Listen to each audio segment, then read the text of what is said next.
9 अगस्त 2019 America के New York city की रात आम दिनों जैसी ही थी और लोग गहरी नींद की आगोश में थे। सब कुछ सामान्य चल रहा था, लेकिन अगली सुबह एक शख्स की मौत की खबर ने न सिर्फ न्यूयॉर्क बल्कि पूरे अमेरिका को हिलाकर रख दिया। जेल के अंदर एक शख्स मरा पाया गया था और वो कोई आम कैदी नहीं बल्कि कुख्यात यौन अपराधी जेफरी एप्स्टीन था। वही एप्स्टीन जो 13 से 18 साल की दर्जनों नाबालिग लड़कियों का लंबे समय तक यौन शोषण करने का दोषी था और जिस पर यह भी आरोप था कि वो इन लड़कियों को अपने ताकतवर और चर्चित दोस्तों तक सप्लाई करता था। एप्स्टीन सिर्फ एक अपराधी नहीं था, वो एक बेहद पावरफुल आदमी भी था। उसके पास $600 मिलियन की संपत्ति, यूएस वर्जिन आइलैंड्स में समुद्र के बीचों बीच 75 एकड़ में फैला आलीशान प्राइवेट आइलैंड, खुद का प्राइवेट जेट समेत अमेरिका के कई बड़े शहरों में घर और प्रॉपर्टीज भी थी।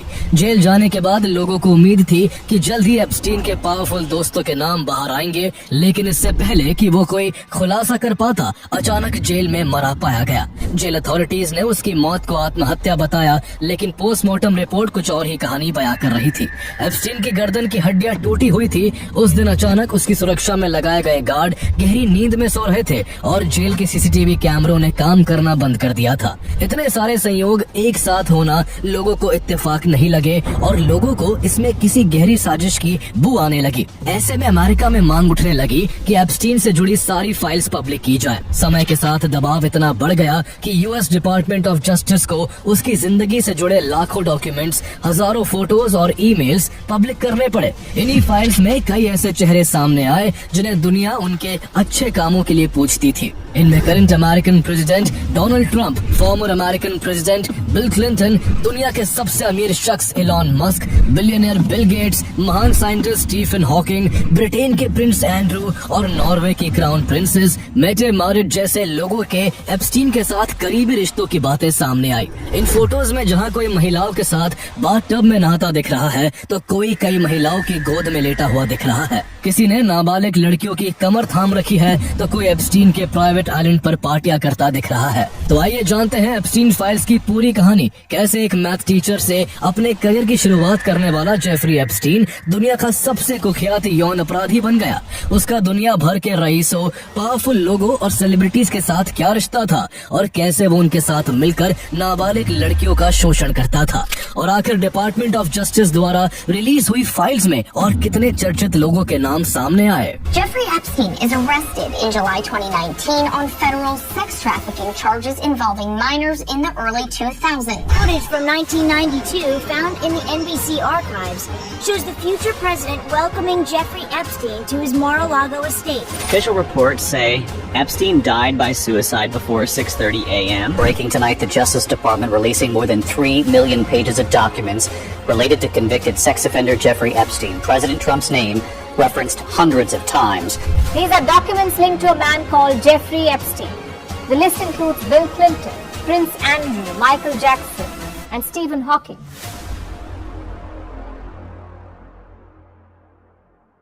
जेफरी एडवर्ड एप्स्टीन का जन्म 20 जनवरी 1953 को न्यूयॉर्क सिटी के ब्रुकलिन में एक जूइश फैमिली में हुआ था।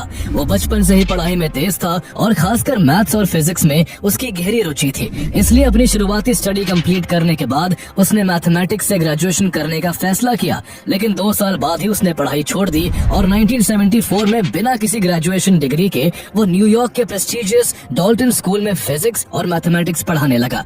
लेकिन 2 साल बाद डॉल्टन स्कूल ने उसकी टीचिंग परफॉर्मेंस को सेटिस्फैक्टरी ना मानते हुए उसे डिसमिस कर दिया। साथ ही उस पर अंडर एज लड़कियों के प्रति इनअप्रोप्रिएट बिहेवियर, फीमेल स्टूडेंट्स से फ्लर्टिंग और टीचर होते हुए भी स्टूडेंट्स की शराब पार्टी में शामिल होने जैसे आरोप भी लगे। हालांकि डॉल्टन स्कूल से निकाले जाने के बाद उसे नौकरी के लिए ज्यादा भटकना नहीं पड़ा और उसे वॉल स्ट्रीट की global investment bank Bear Stearns में जूनियर असिस्टेंट की नौकरी मिल गई। कुछ ही समय में वो ऑप्शंस ट्रेडर बन गया और स्पेशल प्रोडक्ट्स डिवीजन में काम करने लगा। इसी दौरान उसकी पहुंच अमीर और ताकतवर लोगों तक होने लगी। एप्स्टीन ने यहाँ इतना अच्छा परफॉर्म किया कि 1980 तक बेयर स्टर्न्स ने उसे अपना लिमिटेड पार्टनर बना दिया। केवल 27 साल की उम्र में उसकी इतनी चर्चा थी कि कॉस्मोपॉलिटन मैगजीन ने उसे बैचलर ऑफ द मंथ चुना। लेकिन एप्स्टीन की कुछ आदतें ऐसी थी जो बार बार उसके करियर को खतरे में डाल देती थी। उसने जॉब पाने के लिए न केवल अपनी एजुकेशन की गलत इन्फॉर्मेशन दी थी, बल्कि नौकरी के दौरान अपनी गर्लफ्रेंड को गिफ्ट की हुई एक्सपेंसिव ज्वेलरी का खर्च खर्च भी कंपनी के खाते में डाल दिया था। ये बात सामने आने पर बेयर स्टर्न्स ने उसे सस्पेंड करने के साथ साथ उस पर भारी जुर्माना भी लगा दिया। इसके बाद जेफरी एप्स्टीन ने इंटरकॉन्टिनेंटल एसेट्स ग्रुप IAG नाम की खुद की कंसल्टिंग फर्म खोल ली, जो उन लोगों के लिए काम करती थी जिनका पैसा फ्रॉडुलेंट ब्रोकर्स द्वारा हड़प लिया गया था। एप्स्टीन रिकवरी के बदले लोगों से भारी फीस लेता था, जिससे कुछ ही सालों में उसकी संपत्ति तेजी से बढ़ने लगी और साल 1984 तक वो मिलियनेयर बन गया। इस दौरान जेफरी एप्स्टीन ने अमेरिकन बिजनेसमैन और फ्रॉडस्टर स्टीवन हॉफनबर्ग के साथ भी काम किया था, जिसने अमेरिकन हिस्ट्री की सबसे बड़ी पॉन्जी स्कीम्स की थी, जिसमें इन्वेस्टर्स के $450 मिलियन डूब गए थे। साल 1988 तक जेफरी एप्स्टीन दुनिया के पावरफुल लोगों के सर्कल्स में उठने बैठने लगा था। उसी साल उसने जे एप्स्टीन एंड कंपनी नाम की कंसल्टिंग फर्म भी शुरू की और उसकी फर्म केवल उन्हीं के साथ काम करती थी जिनकी नेटवर्थ $1 बिलियन से ज्यादा होती थी। इसी दौर में उसकी मुलाकात एल ब्रांड्स के CEO लेस्ली वेक्सनर से हुई, जिन्होंने उसे अपनी कंपनी की फुल पावर ऑफ अटर्नी दे दी। यही से एप्स्टीन की दौलत और ताकत इतनी तेजी से बढ़ी कि 1996 में उसने अपने फर्म को US वर्जिन आइलैंड्स में रिलोकेट कर दिया। एप्स्टीन के रुतबे और इन्फ्लुएंस का अंदाजा इस बात से लगाया जा सकता है कि जो अपोलो ग्लोबल मैनेजमेंट सैकड़ों बिलियन डॉलर्स के एसेट्स को मैनेज करती है, उसके CEO लियोन ब्लैक की दौलत एप्स्टीन मैनेज करता था।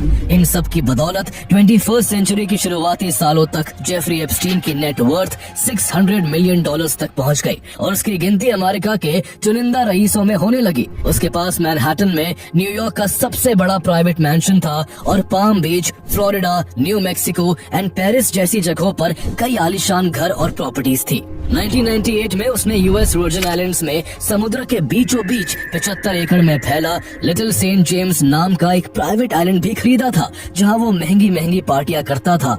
उसके सोशल सर्कल में अमेरिका के प्रेसिडेंट से लेकर ब्रिटेन के प्रिंस, दुनिया के बड़े बड़े बिजनेसमैन और मूवी स्टार्स तक शामिल थे। बाहर से सब लग्जरी और सक्सेस दिखता था, लेकिन इसी चमक के पीछे कुछ इतना घिनौना चल रहा था जिसकी भनक दुनिया को सालों तक नहीं लगी। लेकिन 2005 में एक ऐसा खुलासा हुआ कि लोग जेफरी एप्स्टीन के नाम से भी घृणा करने लगे। हुआ कुछ यूं कि मार्च 2005 में एक महिला ने फ्लोरिडा के पाम बीच पुलिस स्टेशन में शिकायत दर्ज कराई कि एप्स्टीन ने उसकी 14 साल की बेटी को मसाज के बहाने अपने घर बुलाकर उसका यौन शोषण किया है।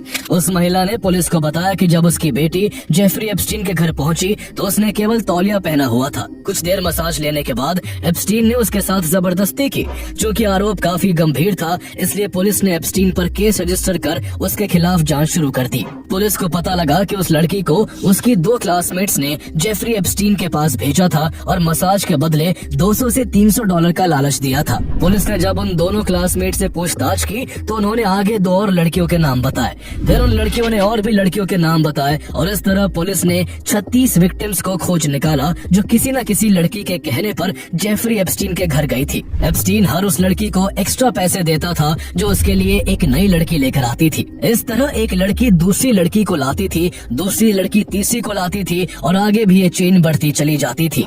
यानी ये कोई छोटा मामला नहीं बल्कि एक ऑर्गेनाइज्ड पिरामिड स्कीम था जिसे एप्स्टीन अपने पावर और पैसों की आड़ में चलाता चला आ रहा था। शॉकिंग बात ये थी कि विक्टिम्स में सबसे ज्यादा संख्या नाबालिग लड़कियों की थी, जिनकी एज मात्र 13 साल से लेकर 18 साल तक की थी।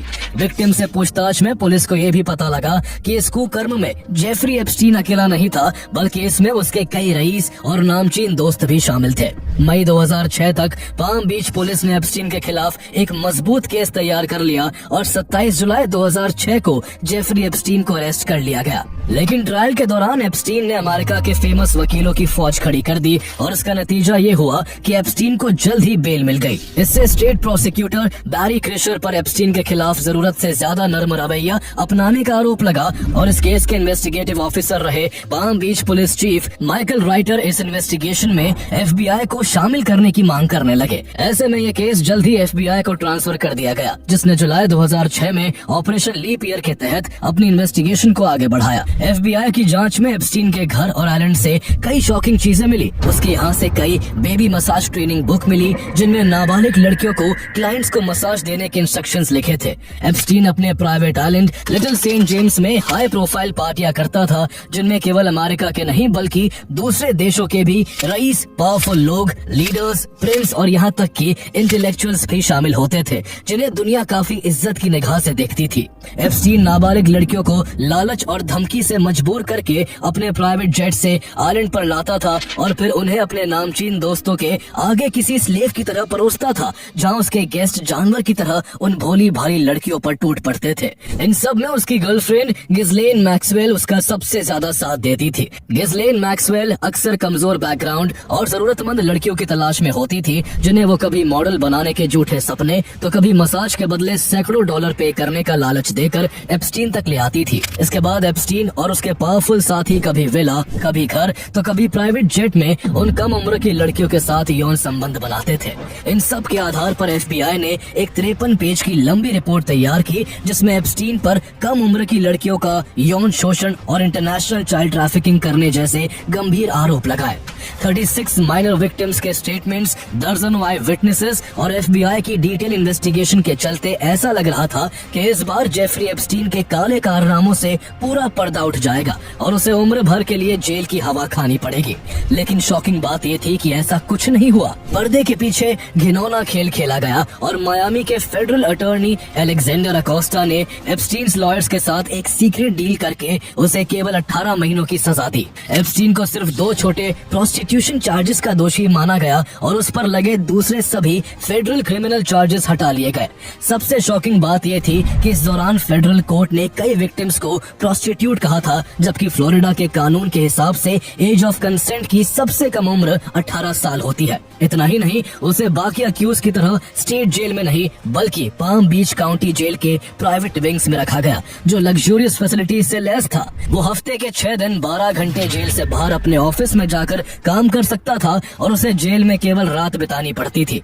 हद तो तब हो गई जब एप्स्टीन को जुलाई 2009 में सजा पूरी करने के 5 महीने पहले केवल 13 महीनों में ही जेल से रिहा कर दिया गया। इस तरह एप्स्टीन अपनी बेशुमार दौलत और ताकत के सहारे फिर से अय्याश जिंदगी जीने लगा। चूंकि लोगों को अलेक्जेंडर अकोस्टा और एप्स्टीन के बीच हुए नॉन प्रोसिक्यूशन एग्रीमेंट की जानकारी नहीं थी, इसलिए कई जर्नलिस्ट और ह्यूमन राइट एक्टिविस्ट ने पुलिस और FBI की इन्वेस्टिगेशन को गहराई से कुरेदना शुरू कर दिया कि आखिर इतने सीरियस चार्जेस के बावजूद एप्स्टीन को इतनी कम सजा क्यों हुई और वो कैसे जेल से बाहर लेविश लाइफ जी रहा है। इसके बाद कई जर्नलिस्ट ने एप्स्टीन को एक्सपोज करने की कोशिश की, लेकिन उसके पावरफुल कनेक्शन की वजह से वो बार बार बच निकला। इन सब में 7 साल बीत चुके थे और अब साल 2016 आ चुका था। लोग मान चुके थे कि अब एप्स्टीन के काले कारनामे दुनिया के सामने कभी नहीं आ सकेंगे। लेकिन तभी इस कहानी में मायामी हेरल्ड की इन्वेस्टिगेटिव जर्नलिस्ट जूली ने ब्राउन की एंट्री हुई और उसी पल से एप्स्टीन की उल्टी गिनती शुरू हो गई। जूली ब्राउन ने पुराने कोर्ट रिकॉर्ड्स, बंद फाइलों और दबाई गई गवाहों को दोबारा खंगालना शुरू किया। जैसे जैसे उनकी रिपोर्टिंग आगे बढ़ी, वो सच धीरे धीरे बाहर आने लगा जो सालों से छुपा हुआ था। जूली ब्राउन को उस सीक्रेट डील के बारे में भी पता चला जो मायामी अटॉर्नी अलेक्जेंडर अकोस्टा ने की थी और उन्हीं की वजह से विक्टिम्स को न्याय नहीं मिला था। लेकिन एक इतनी बड़ी आयरनी थी कि उसी अलेक्जेंडर अकोस्टा को साल 2017 में डोनाल्ड ट्रंप ने प्रेसिडेंट बनते ही अपना लेबर सेक्रेटरी बना दिया, जिसका काम अमेरिका में हो रही यौन तस्करी को रोकना और दोषियों को जेल पहुंचाना था। इसके बाद जूली ब्राउन ने अपनी इन्वेस्टिगेशन को और ज्यादा तेज कर दिया। उनके लिए इस केस के विक्टिम्स को ट्रेस करना काफी मुश्किल था, क्योंकि पुलिस इन्वेस्टिगेशन में विक्टिम्स को जेन डो 1 और जेन डो 2 जैसे नाम दिए गए थे। लेकिन तभी एक चमत्कार हुआ। अक्टूबर 2017 में #MeToo नाम का कैंपेन जोर पकड़ने लगा, जिसमें महिलाएं अपने साथ हुए यौन शोषण की घटनाओं को शेयर करने लगी। अमेरिका में भी ऐसी कहानियों की झड़ी लग गई, जिसके बाद एप्स्टीन द्वारा मोलेस्ट हुई विक्टिम्स भी अपनी आप बीती सोशल मीडिया पर शेयर करने लगी। इसके बाद जूली ब्राउन ने एक एक करके 80 से ज्यादा विक्टिम्स को खोज निकाला जो यंग एज में जेफरी एप्स्टीन का शिकार हुई थी। किसी ने उन्हें वीडियो इंटरव्यू दिया तो किसी ने फोन पर अपनी आप बीती सुनाई। इन्हीं विक्टिम्स में से एक कर्टनी वाइल्ड थी, जो साल 2001 में केवल 14 साल की उम्र में अपने फ्रेंड के कहने पर एप्स्टीन के पाम बीच मैंशन गई थी, जहां एप्स्टीन ने उसके साथ कई बार यौन संबंध बनाए। लेकिन कर्टनी वाइल्ड को दुख सिर्फ इसका नहीं था, बल्कि वो एक और गहरे गिल्ट के साथ भी जी रही थी कि उन्होंने एप्स्टीन से ज्यादा पैसे मिलने के लालच में उसके पास कई अंडर एज लड़कियों को भी भेजा था। एक लड़की वर्जीनिया ग्रिफे नाम की भी थी, जिसे 16 साल की उम्र में एप्स्टीन की गर्लफ्रेंड गिस्लेन मैक्सवेल ने मसाज थेरेपी के बहाने एप्स्टीन के पास भेजा था। वर्जीनिया ग्रिफे ने बताया कि एप्स्टीन ने उसे ब्रिटेन के प्रिंस एंड्रू के पास भी भेजा था, जिन्होंने 3 बार उसके साथ यौन संबंध बनाए थे। इस तरह साल 2018 तक जूली ब्राउन ने इस केस से जुड़े इतने एविडेंसेस जुटा लिए कि उनसे एप्स्टीन को कड़ी सजा दिलवाई जा सकती थी। उन्होंने अपनी रिपोर्ट्स मायामी हेरल्ड को भेज दी और ये रिपोर्ट्स 18 नवंबर 2018 को परवर्जन ऑफ जस्टिस के नाम से पब्लिश कर दी गई। रिपोर्ट्स पब्लिश होते ही पूरे अमेरिका में हंगामा मच गया। एप्स्टीन और उसके काले कारनामों की पूरी दुनिया में बात होने लगी। लोगों को जैसे ही पता लगा कि एप्स्टीन को सरकार में बैठे शख्स ने बचाया था, लोग अमेरिकन गवर्नमेंट को बुरी तरह कोसने लगे और एप्स्टीन को अरेस्ट करने की मांग करने लगे। पब्लिक का इतना ज्यादा दबाव बन गया कि FBI ने एप्स्टीन के खिलाफ फिर से इन्वेस्टिगेशन शुरू कर दी और 6 जुलाई 2019 को उसे अरेस्ट कर New York Metropolitan Correctional Center jail में बंद कर दिया। एप्स्टीन ने फिर से जुडिशरी को खरीदने की कोशिश की, लेकिन इस बार उसकी दाल नहीं गली और उसे 45 साल की जेल की सजा सुनाई गई। एप्स्टीन के अरेस्ट होने के केवल 6 दिन बाद अलेक्जेंडर अकोस्टा ने भी रिजाइन कर दिया। अब सभी को यही लग रहा था कि एप्स्टीन जल्द ही अपने इस कुकर्म में शामिल अपने नामचीन दोस्तों के नाम खोल कर रख देगा और सभी दोषियों का पर्दाफाश हो जाएगा। लेकिन इस कहानी में सबसे बड़ा ट्विस्ट तब आया जब अरेस्ट होने के केवल 1 महीने बाद 10 अगस्त 2019 को एप्स्टीन की जेल में ही मौत हो गई। जेल अथॉरिटी ने कहा कि एप्स्टीन ने आत्महत्या की है, लेकिन पोस्टमार्टम रिपोर्ट किसी और बात की तरफ इशारा कर रही थी। एप्स्टीन की गर्दन की कई हड्डियां टूटी हुई थी और फोरेंसिक एक्सपर्ट का कहना था कि ऐसी चोटें आत्महत्या करने से नहीं आती। उनके मुताबिक किसी ने उसका गला घोट दिया था। ये शक तब और पुख्ता हो गया जब पता चला कि एप्स्टीन के सेल के बाहर लगे 2 कैमरे अचानक उस रात खराब हो गए थे। इसके अलावा जेल अथॉरिटी की तरफ से जो CCTV फुटेज जारी किया गया उसमें भी 1 मिनट का जंप था। इन सब बातों की वजह से माना जाने लगा कि एप्स्टीन के पास एक क्लाइंट लिस्ट थी जिसमें उन पावरफुल लोगों के नाम थे जिन्होंने नाबालिग लड़कियों के साथ यौन शोषण किया था। एप्स्टीन मुंह न खोल दे, इसलिए उसको जेल के अंदर ही मार दिया गया। इस थ्योरी को बल इसलिए भी मिला क्योंकि 1 साल पहले एप्स्टीन ने एक इंटरव्यू में कहा था कि अगर वो चाहे तो कई इन्फ्लुएंशियल हस्तियों पर कीचड़ उछाल सकता है।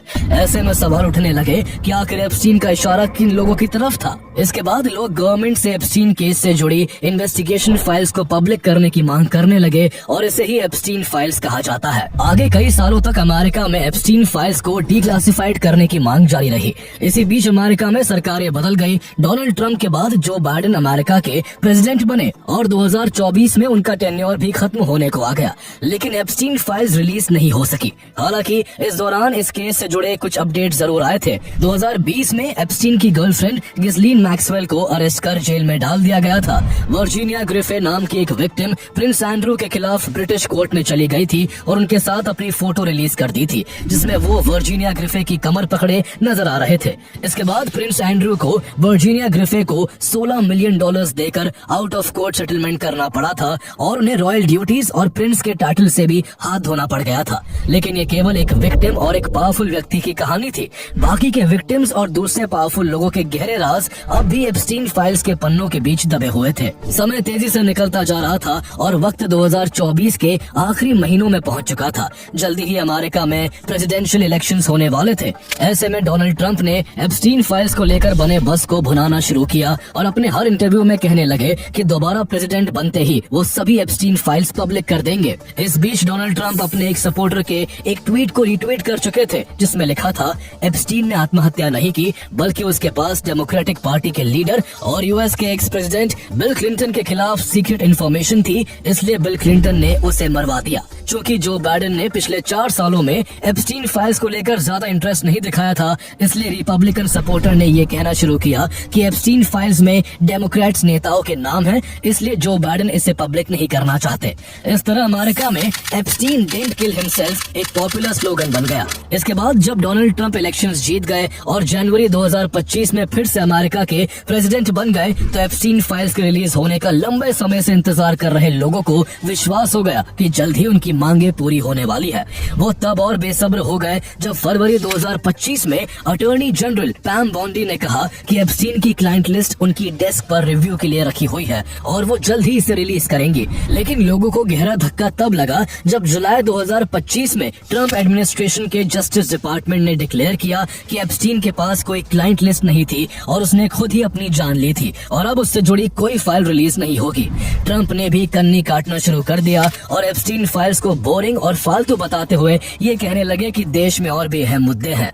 इसी बीच एक बड़ी घटना घटी। डोनाल्ड ट्रंप के दोबारा राष्ट्रपति बनने के केवल 3 महीने बाद अप्रैल 2025 2025 में वर्जीनिया ग्रिफे की मौत हो गई, जिन्होंने प्रिंस एंड्रू समेत कई बड़ी हस्तियों की पोल खोल कर रख दी थी। इसके बाद सोशल मीडिया पर यह मुद्दा और गर्मा गया। इस आग में दुनिया के सबसे अमीर शख्स और एक समय पर डोनाल्ड ट्रंप के सपोर्टर रहे इलॉन मस्क ने घी डालने का काम किया। उन्होंने ट्वीट किया कि ट्रंप का नाम भी एप्स्टीन फाइल्स में है, इसलिए इसे रिलीज नहीं किया जा रहा है। इसने लोगों को नए सिरे से सोचने को मजबूर कर दिया और लोग ट्रंप और एप्स्टीन के पुराने रिश्ते को टटोलने लगे। असल में डोनाल्ड ट्रंप और जेफरी एप्स्टीन 15 साल से भी ज्यादा समय तक दोस्त रहे थे। उनकी दोस्ती इतनी गहरी थी कि दोनों एक दूसरे के offices, luxury hotels, private jets और एक्सक्लूसिव पार्टीज में साथ दिखाई देते थे।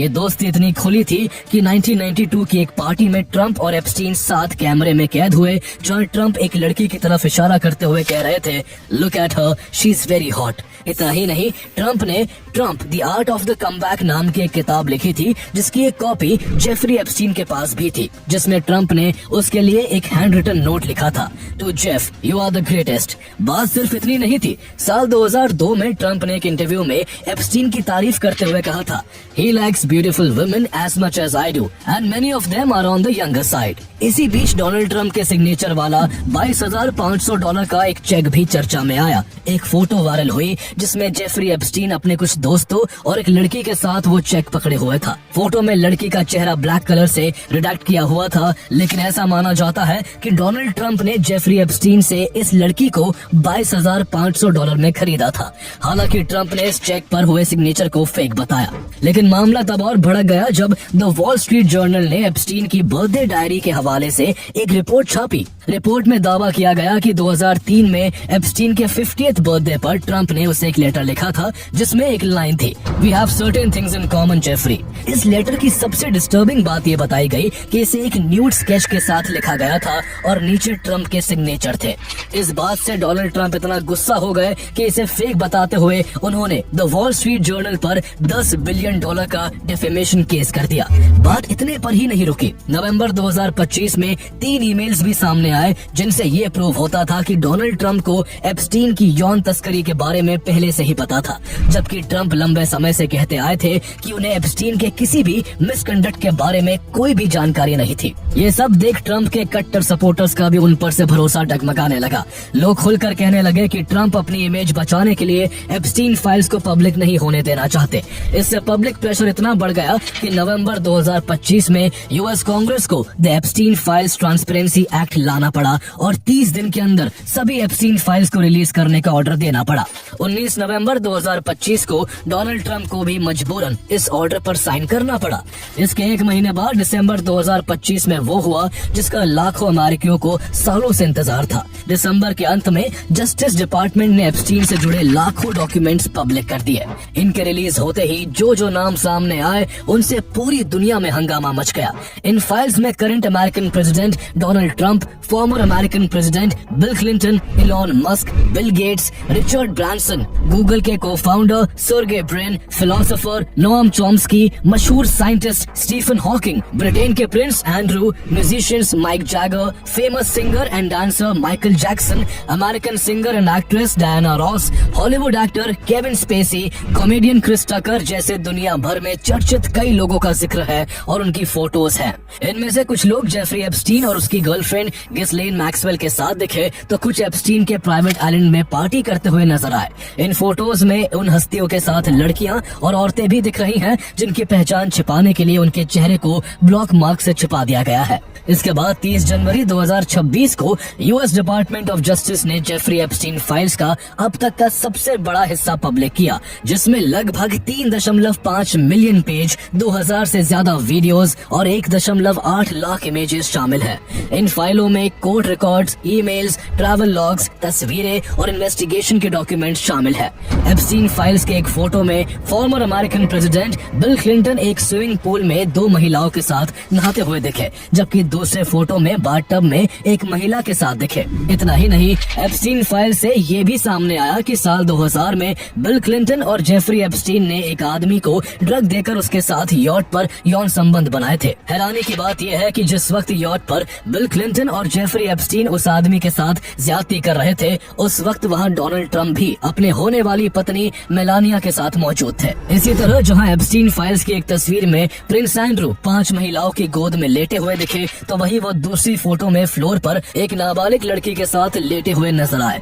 उनके अलावा बिल गेट्स, डोनाल्ड ट्रंप और दूसरे कई पावरफुल लोग एंड सेलिब्रिटीज की भी महिलाओं और लड़कियों के साथ फोटोज बाहर आई। एक मेल से ये भी दावा किया गया कि ट्रंप के फॉर्मर सिक्योरिटी हेड ने एप्स्टीन की एक विक्टिम को अपना मुंह खोलने पर ट्रंप के गोल्फ कोर्स में गाड़ने की धमकी दी थी। उस विक्टिम का दावा है कि ट्रंप गोल्फ कोर्स में सामूहिक यौन संबंध बनाए गए थे और इस केस में एप्स्टीन की गर्लफ्रेंड और एसोसिएट गिस्लेन मैक्सवेल भी शामिल थी। उस विक्टिम ने बताया कि उस गोल्फ कोर्स से कई लड़कियां गायब हो चुकी थी, इसलिए उसे ट्रंप के फॉर्मर सिक्योरिटी हेड ने धमकी देते हुए कहा था कि अगर उसने इस बारे में किसी को बताया तो उसे भी जमीन में जिंदा गाड़कर हमेशा के लिए गायब कर दिया जाएगा। इसके अलावा एप्स्टीन फाइल से खुलासा हुआ कि रूसी लड़कियों के साथ यौन संबंध बनाने के बाद बिल गेट्स को सेक्सुअली ट्रांसमिटेड डिजीज STD हो गया था। बिल गेट्स की एप्स्टीन के साथ दोस्ती उनकी पत्नी मेलिंडा गेट्स को बिल्कुल भी पसंद नहीं थी और उनकी एप्स्टीन के साथ दोस्ती दोनों का रिश्ता टूटने की वजहों में से एक था। एप्स्टीन फाइल्स में इलॉन मस्क के बारे में भी सामने आया कि उन्होंने एक ईमेल पर एप्स्टीन से पूछा था कि उसके आइलैंड पर वाइल्डेस्ट पार्टी कब होगी, जिसके जवाब में एप्स्टीन ने इलॉन मस्क से ईमेल पर ही पूछा था कि वो किस किस के साथ पार्टी में आएंगे। एप्स्टीन फाइल्स में एक नॉर्वेजियन डिप्लोमेट तेरजे रोड लार्सन की इंडियंस के लिए नफरत भी सामने आई, जिन्होंने एप्स्टीन को एक ईमेल में लिखा था कि जब आप एक इंडियन और एक सांप से मिले तो पहले इंडियन को मार डालो। एप्स्टीन फाइल्स की जांच नॉर्वे की क्राउन प्रिंसेस मेटे मैरिट तक भी जा पहुंची। सामने आया है कि उनकी जेफरी एप्स्टीन से 2011 से 2014 तक खास दोस्ती थी, जबकि उस समय तक एप्स्टीन के कुकर्मों का काफी हद तक दुनिया को पता चल चुका था। इस तरह एप्स्टीन फाइल्स ने सिर्फ एक अपराधी जेफरी एप्स्टीन का नेटवर्क नहीं खोला, बल्कि उन बड़े बड़े नेताओं, बिजनेसमैन और ग्लोबल इन्फ्लुएंसर्स की सोच को भी सामने रख दिया, जिन्हें दुनिया आदर्श मानती थी। लेकिन इस पूरी लिस्ट में सबसे ज्यादा झटका अमेरिका के प्रेसिडेंट डोनाल्ड ट्रंप को लगा। एप्स्टीन फाइल्स में डोनाल्ड ट्रंप का जिक्र हजारों बार हुआ है। इन्हीं फाइल से खुलासा हुआ कि ट्रंप ने एप्स्टीन के प्राइवेट जेट से 8 बार ट्रैवल किया था। इनमें से 2 ऐसे ट्रिप्स भी थे जिनमें एप्स्टीन और डोनाल्ड ट्रंप के साथ कुछ अननोन लड़कियां भी थी, और वो वहाँ क्यों और किस लिए थी, ये जांच का विषय है। इसके अलावा एप्स्टीन फाइल्स में सीरियल यौन अपराधी लैरी नासर द्वारा जेफरी एप्स्टीन को लिखे गए एक लेटर का भी जिक्र है, जिसमें उसने लिखा था कि हम दोनों में एक चीज कॉमन है, हमारा यंग लेडीज के लिए प्यार। हमारे प्रेसिडेंट भी हमारी तरह यंग लड़कियों को पसंद करते हैं, लेकिन वो आज देश के प्रेसिडेंट है और हम जेल की सलाखों के पीछे हैं, इसलिए लाइफ बहुत अनफेयर है। ऐसा माना जाता है कि लैरी नासर ने ये बात डोनाल्ड ट्रंप के लिए ही कही थी, क्योंकि लैरी नासर ने एप्स्टीन को ये लेटर अगस्त 2019 में लिखा था, और उस समय लैरी नासर और एप्स्टीन दोनों जेल में बंद थे, जबकि ट्रंप अमेरिका के राष्ट्रपति थे। इस लेटर के कुछ दिन बाद ही जेफरी एप्स्टीन की जेल में ही मौत हो गई थी। इन फाइल्स में एक लिमोजीन ड्राइवर का दावा भी खूब सुर्खियां बटोर रहा है। दरअसल उस ड्राइवर ने यूएस प्रेसिडेंशियल इलेक्शन के करीब एक हफ्ते पहले FBI को कॉल करके बताया था कि जब वो 1995 में डोनाल्ड ट्रंप को Dallas fort worth international airport ले जा रहा था, उस समय ट्रंप कॉल पर बार बार जेफरी जेफरी कह रहे थे और कुछ लड़कियों को अब्यूज करने की बात कर रहे थे।